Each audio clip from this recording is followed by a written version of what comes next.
And now, Emily Bolenbacher from Ashard will give her speech.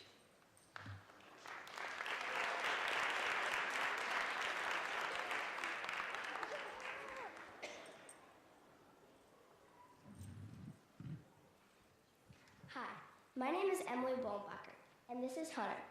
My family adopted him 3 years ago from an animal shelter. Say hello to everyone out there, Hunter. As you can see, Hunter does not have a voice, like you and I. So I am very excited to be here today and share my vision about making a difference to a four-legged friend. Everyone can do something to help animals in need, and my vision today is to help you discover some ways that you can help. I think we can do a lot more to help animals that need a home or a better quality of life. First though, I would like to share with you some facts about animals and animal shelters that you may not realize. Each year, nationwide, approximately 8 million animals enter animal shelters. Animal shelters take in animals that are either given up by their owners, found as strays on the streets, or picked up by animal control. Less than 5% of lost cats and less than 26% of lost dogs are returned to their owners, and this is only when they have identification. 3 million animals are euthanized in shelters every year because they don't get adopted. Euthanized means they are killed. That's one pet every 11 seconds that is killed just because they don't get adopted. Or another way to look at it is 1 out of 3 dogs and 2 out of 4 cats in shelters don't make it out alive. This needs to change. Here are some ways that you can help. First, if you have a pet already, please spay or neuter your pet so that you can help control the animal population. Also, if you are a pet owner, it's important to be able to identify him if he gets lost. Make sure your pet has the proper identification by giving him a collar with a name tag and contact information. Your veterinarian can also place a small device called a microchip under your pet's skin. This is about the size of a grain of rice. Each microchip has a code that can be read using a radio frequency scanner and can help identify your pet if he gets lost, or to get him back to you. Shelters, animal control, and veterinarians have scanners that can read these microchips. Second, if you are looking for a pet, look at the animal shelter websites for a best friend. There are hundreds of shelters in Michigan, and there are many pets like yours and mine that were surrendered because their owners couldn't take care of them anymore. These pets' lives depend on someone like you and me wanting to adopt them. Third, volunteer your time. The animals at the shelter may need exercise or their cages cleaned.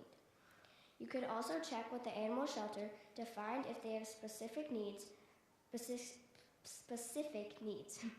Most of the time you have to be 18 to volunteer at a shelter, but you can visit your local shelter and ask how you can help. Some shelters post a list that they can use, like blankets, cleaning supplies, pet toys, and pet food. If your local shelter doesn't have a list, ask them what they need and start collecting it. Fourth, if you are ready to adopt, do your research.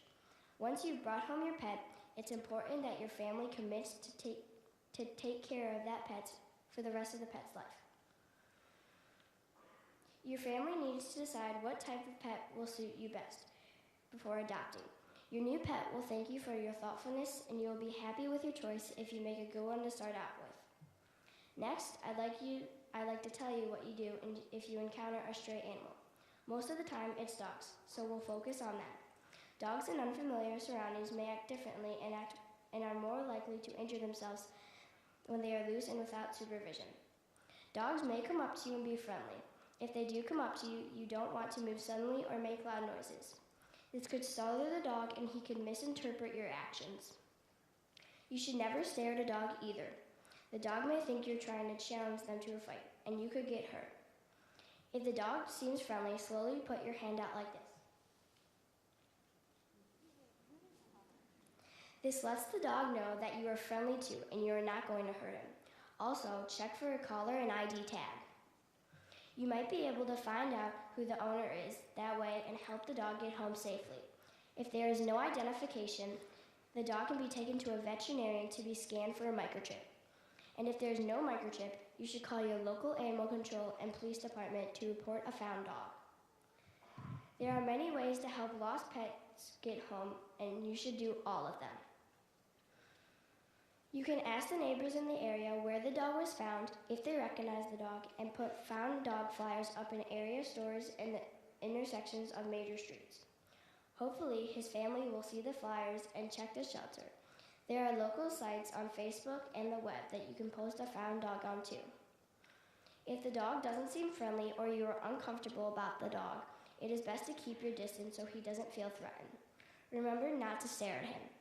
If you are close to him though, here is one way to protect yourself. Stand like a tree and keep your arms in like this.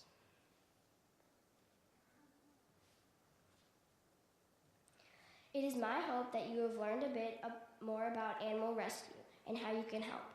I hope I have inspired you to make a difference to a four-legged friend. I look forward to hearing about a pet that you have helped. Remember, animals need a voice, and that's all of ours together.